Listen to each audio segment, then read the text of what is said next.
Good afternoon. My name is Scott Redler, the Chief Strategic Officer at T3Live.com. Welcome to today's recap and look ahead. This morning walked in, futures down again. After yesterday, we opened up the quarter down 10 handles, went down even more than that, rallied back up today, back lower, some downgrades in some of our key names.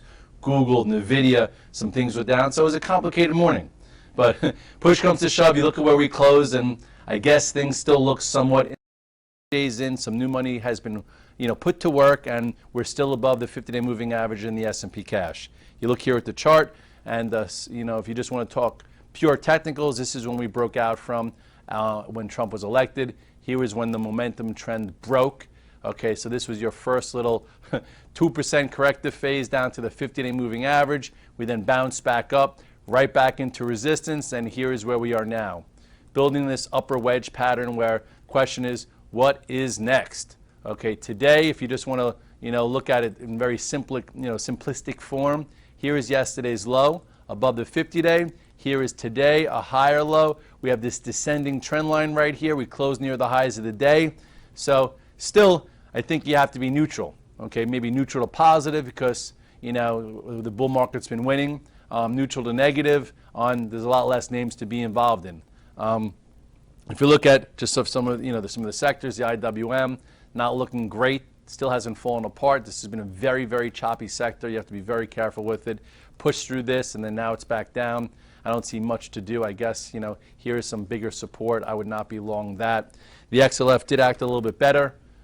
Basically, holding above yesterday's low, even though Bank of America was downgraded. Goldman Sachs went positive first. Jamie Dimon said that the arena is looking a little bit better, so it's still hanging in there. Hanging in there is not a big reason to be big. It means maybe not be all in short, and be small long, perhaps versus that. Goldman Sachs, what did it do? It went green today, very tight. So we'll see if a trade develops, if it breaks above that. Here is your low to trade against, and JP Morgan itself was stronger. It's been a bit stronger, but still hard to get aggressive down here. So let's move on. Nvidia looked great. I did a whole video on Nvidia. Look for that. I'm not going to get into it. I showed you how I traded out of it, tried to give you some ways and a strategy to have for down the road. Basically looked good, right? It looked like it was ready to break out 110, and then it gapped down on a big downgrade. Broke below this 103.50, tried to come back above it, could not, closed on lows. I am out of this. I lost money in this. It could have been worse. Now we'll see what happens, okay? All you know is that this is bigger support. It's in no man's land. Maybe tomorrow it gets upgraded and hangs in there. Maybe tomorrow it opens down. All you know to write down is 100.34. That is today's low, and maybe we get a red dog reversal here or not. For me, I was playing for a tier 1 hold, get above 110, buy it for a move back to highs. That was wrong. That trades off the table for now. As far as other things, Tesla still looks awesome. Had a nice trade above here, still in the call spread. That's maxed out. Started getting back involved in that here. Now, today it opened down a little bit. You could have been a buyer, down a little to get above yesterday's high, close strong. I'm still in some. It's definitely extended. That's why it's only some. But still looks good. If you go to the weekly chart or the monthly chart, it looks as if it's got a lot more left in the tank. What do I mean by that? I mean 4 years ago it was at the same price, and now it's a heck of a lot stronger, not as overvalued, and this is why I had it in my 2017 report right there. Still in some heck of a year for a lot of people who bought my 2017 report, or are involved in their RAIA, which I updated every single day. Good job to you guys. There's not many stocks that look like that. I'll say Amazon does. Amazon, woo! Another stock, I put a $1,000 price target on it in December. Okay, in December, it was right back here. Didn't look like it was going to be 1,000. Looked as if it was coiling, and that's when the trade started. We had a really nice trade here. Okay, why was it here? Because this is when it took out this mid-level resistance. Okay, and that was the first trade. Look at that. Okay, and then PS, talk about it later.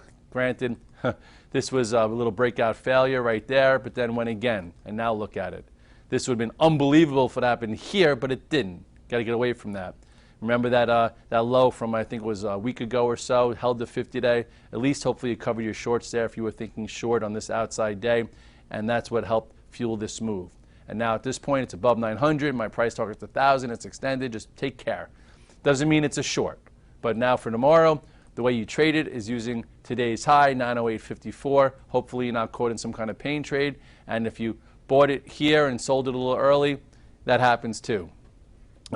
Apple is something that's been a little bit easier to hold. Why? Because it's been a little bit more systematic. It's something we went to here when it held the 21-day, added there, and then it just pretty much symmetrically held the prior high, perked up today. I am still long this one. I'm hoping we get a little bit of follow through tomorrow. This helped today's action, and so did Tesla compared to, the Nvidia, which was a little bit of a curveball.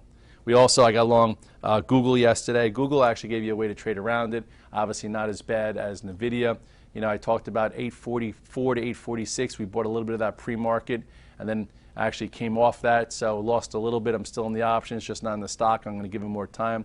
Still, needs to talk about the YouTube problems, et cetera, et cetera. One thing that I want to go over that looks a little different to me that I'm involved, I haven't had it overnight in a while, is the XLE. The XLE oil is above 51. It's poking up against this descending trend line. How many times could you go back to the level and make money? If you shorted here and shorted this entire way down, you've made money.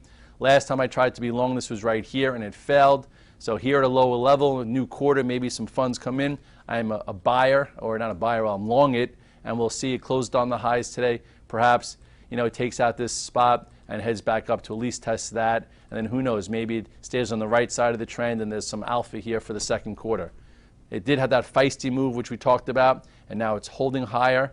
I think it's definitely, be careful short, but it still has to prove itself that this, descending channel here turns into a constructive move to the upside. I am trying it again. I tried it here and lost, but Red Dog's going back to it. Doesn't remember that I tried it here. Maybe it's ready now. So some of you guys are also asking me about the GDX and gold hanging in there right back to the top end of the channel. If you're playing this for a breakout and you believe in the miners, I wouldn't be short right here. Some of you guys short into resistance, buy into support. That's a way to trade also. I like to buy breakouts or short breakdowns, but at this point, it does look like it's a mixed signal there. Watch what gold is doing. Gold hasn't been able to break above this resistance yet, but if gold breaks up or the GLD breaks above that spot, you'll probably see some follow through in the GDX. So in closing, 2 days down. The 50-day has held in the S&P cash. Definitely some momentum lost in some stocks. Some stocks are still rocking and rolling, but it seems as if the rally, the broad-based rally, is getting more narrow, which sometimes is troublesome, especially after a first quarter that we saw with such strength, and especially since we're still, trying to figure out if Trump could get anything to go through with his pro-growth agenda, but we'll wait to see how that happens. And tomorrow's another day. Go home, blow off some steam. Hopefully you traded out of these situations okay and then made money elsewhere. There are some guys that were in Nvidia and actually flipped short when I was getting out and made 3-4 points, which was a little bit more calculated than sitting in the way it was. But anyway, tomorrow is, what's tomorrow? Hump Day, Wednesday. I'll see you then. Bye-bye.